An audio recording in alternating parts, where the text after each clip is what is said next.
Today we're checking out, does Tekken 8 deserve the hate video? We're gonna just react, give some insights and all that, so let's check it out. The excitement around the announcement of Tekken 8 was astounding. People spent nearly a full decade playing Tekken 7. That's crazy. As good as it is, it gets tiring, and it's rare for a big fighting game franchise to go this long without a new title. So players were clamoring for a sequel. Then, one day, Bandai Namco finally revealed it. The game looked fantastic, the hype is real. I want to just go ahead and just talk about this real quick, of course, also because Tekken 7 versus Tekken 8 has been insane right now. All over Twitter, all over the internet. It's crazy. It could be the iteration of something. I just feel like it's way more maximized now, and it could be due to social media, but people are like literally reverting back to Tekken 7 only, and it's like a war right now with Tekken 7, Tekken 8. The date is saved, the entirety of 2024 is marked in the calendar. Then the previews, demos, and closed network betas came around. Everyone obviously had their doubts, concerns, and a fair share of criticism. The beta persuaded me. The major points revolved around the visual clarity, the new hit system, and a number of fundamental changes to the balance and mechanics. Like the sweeping changes to how the Magic 4 functions. Stuff like that is inevitable. For the past 2 decades, Tekken was not about innovation, it was about refining what's already there. That is very true. Legacy 100%, and rightfully so, because this is the most mainstream Tekken now. So, of course, something had to change. But, man, Tekken has always been difficult as shit. Taking the old blueprint and trying to make it even better. We haven't seen changes this drastic since the release of Tekken 4 in 2001. Damn. However, the criticism didn't make the enthusiasm fade away. People still wanted to get their hands on the game as soon as possible. Skip forward to release and it seemed like hype was justified. Critics were showering the game with positive reviews and players were loving it. Since then, the game's I still love it. I'll probably get flamed for that, but I love it. Steam rating kept going down, the discussions online have been very negative, and there's a lot of straight up dooming about the future of Tekken. How did it come to this, and is the hate really justified?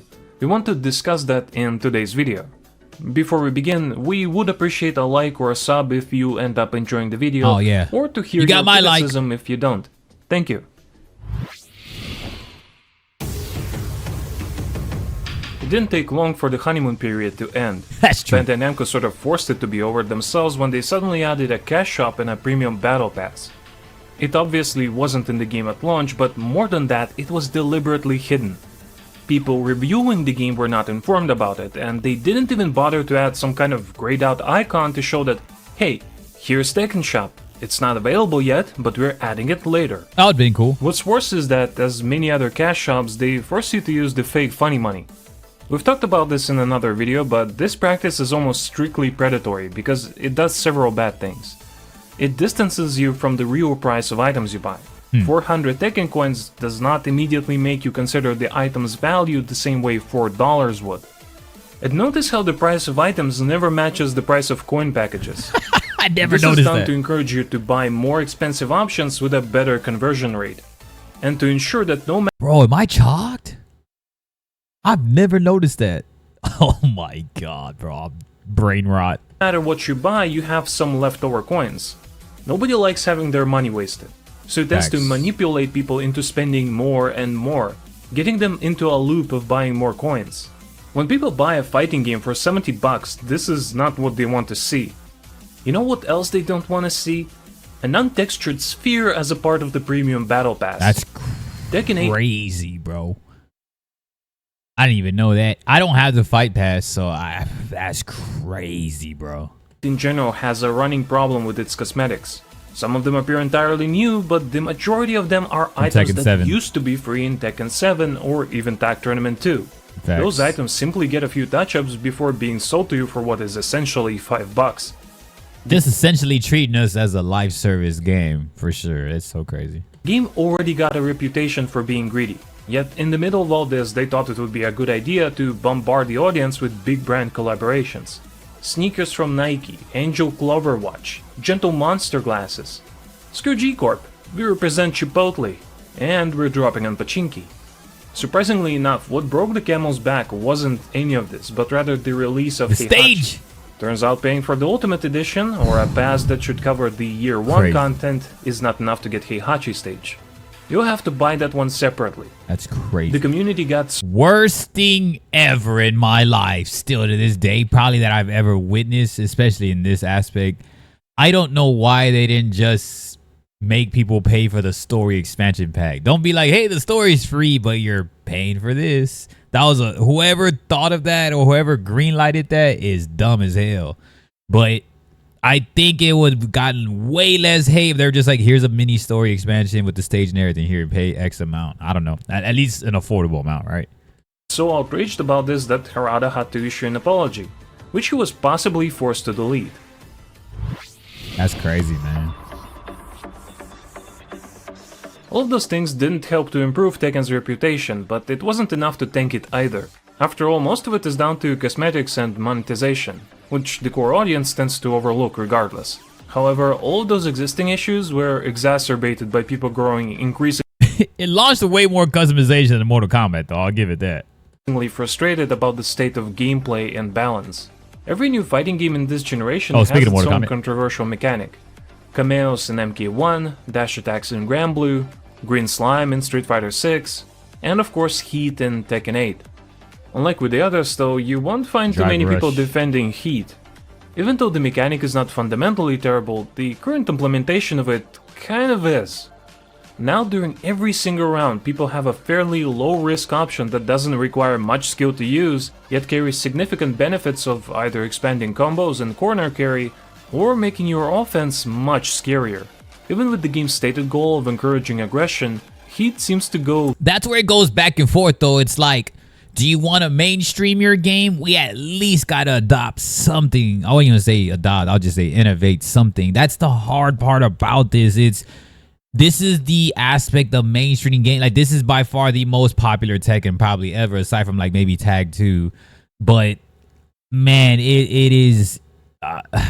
Again, I love this game and I'm way more casual, right? On a competitive side, I'm sure people hate this shit still, but on a casual side, way more casuals at least started playing this game. Now that it's gotten sweaty and everybody's kind of got the honeymoons done, I mean, casuals have left, but the implementations of Heat and how easy it is and characters could just really spam one button, Eddie Gordo, it just makes it way more of a mainstream game. too far, since it also shaves some of the Tekken's nuance in the process. Yeah. Especially when you get great Heat moves on already oppressive characters. I bet you're Law. already sick I of seeing noticed they this show guy Law. in every single top 8, including Mirror Grand Finals. Just shows you how quickly a character can go from fan favorite to please break his kneecaps, Harada, once the balance goes out of the window. It's not like Which previous there's a Tekken nerf games already. never had balance issues, but people tend to be far more understanding when there are less issues to tolerate. From the bad PC port, with many people still experiencing frequent stutters, That's to wild. lackluster anti-cheat, which allows hundreds of so-called people to ruin the online experience. That I do recognize. There is way more cheaters in Tekken than there is in Mortal Kombat. No question. You could just notice how fucking weird Tekken is at times. You're like, what the hell is this? And you know damn well somebody's cheating.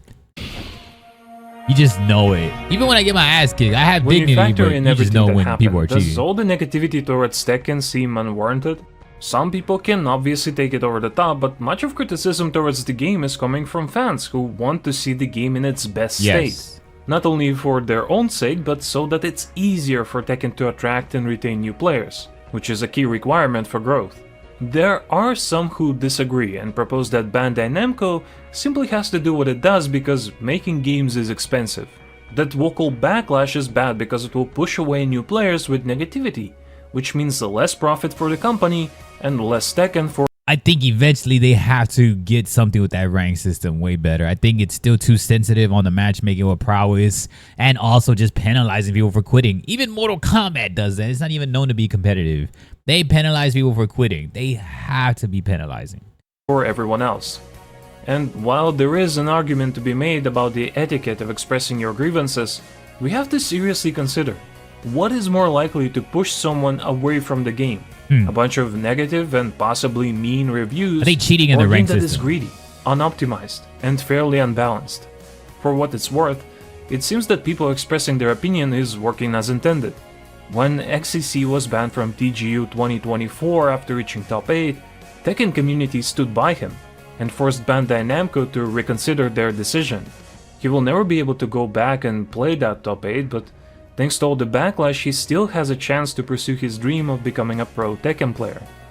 We complained about Heihachi stage being sold separately, and even though Harada was seemingly forced to delete his apology, it still led to Bandai Namco giving players a compensation and promising that the next stage will be free for those who had the Year 1 pass. The takeaway here is that while there are plenty of things to complain about, there are also reasons to have some hope and trust in people who are in charge of Tekken.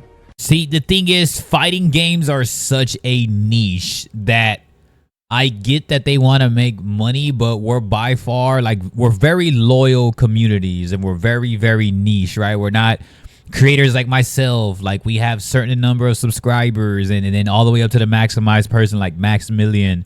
But we're always in between that segue, right? It's a dime or a dozen that really go above and beyond with creation and content and awareness. And the thing is, like, yeah, of course you need to make money, but I feel like with fighting games, you have to be as transparent as you can, especially as devs, because it always affects both players, like with, you know, whether it's servers or netcode, transactions, like, or certain things where you had to buy DLC, like can't lab against DLC characters, like stuff like that affects everyone. If they were just transparent and be like, hey, like, we're a business, like, maybe they should have a poll of like, all right, what can we sell that y'all would be down to buy, and therefore we can make money. See, these devs are doing what they love, of course, like these guys right here, Michael and Harada, but still it's like, of course, it's going to be the suits and the higher ups that are just overpowering any type of decisions they have. They're the creatives. It's the actual corporate that's ruining them. But they're getting a lot of backlash, though. But the thing is that I think they need to take polls. Same for Mortal Kombat, too. It's y'all are trying to make money, but yet, like, are not doing as much fan service to make them want to pay money. With Mortal Kombat, they're doing better now, but it's like, we asked for this for so long. Like, why give us some bland palettes and no skins or nothing? Now we're getting content and customization, and we still need more, but it's progressively getting better. Now Tekken kind of reverted a little backwards. They jumped off the rip like really good. But I think give us back skins, or in the Tekken Fight Pass, like maybe make it an extra $1, but give way better stuff. Do you know how many people would opt into that? Or like be transparent, be like, hey, we might up the Fight Pass an extra $2 to $3, but we're gonna give y'all skins and stages and all this exclusivities and an additional early aspect to stuff. Maybe more like just more aesthetics or screensavers, or like, I don't know, man, just like make it something where it's customized and personable and also rememberable of like all the classics. Like things always like that work. It's always good to see a legacy game utilize their legacy nostalgia bait to an extent, I guess you can say. Although we don't want to be baited like that, it still brings back the memories we love about these games.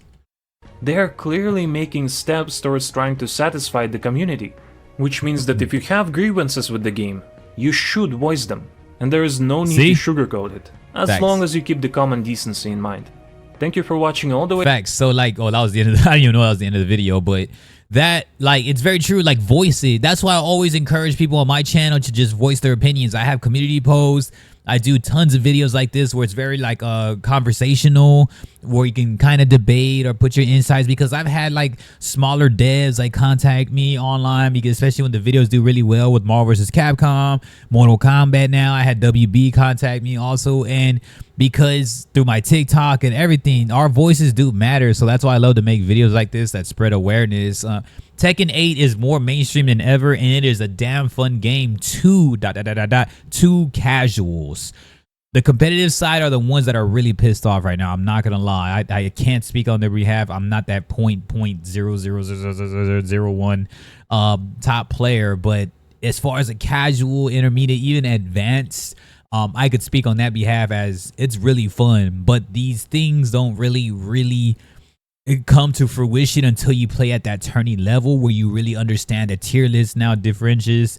You can see the everything, right? The heat mechanic, or who's really like broken. At those levels, it really starts to shine, and therefore that's why everybody's doing their voice. But yeah, y'all gotta let me know what's up, man. What y'all think about Tekken 8? Does it deserve the hate? I think on a professional side, a competitive side, it does deserve all criticism. On a casual side, as far as mechanics, not as much. I'm not saying it doesn't, but it does deserve all the hate for charging for a stage, for a fact. That should have been marketed way different. I'm somebody who knows the marketing, who knows the business essentials of everything. Trust me, marketing that was terrible. Whoever overrode that and like greenlit that was dumb as hell. All you had to do is just sell story expansion and like make it a bundle. Story expansion, this, and maybe 2 additional skins that are icon skins or something. I don't know. Mortal Kombat does it all the time. And as much as Mortal Kombat is hated, that people still buy the shit, like myself, because we know what they're capable of. Tekken 8 was very solid up until like these last recent times. So y'all let me know y'all's thoughts. I appreciate y'all, man. Peace.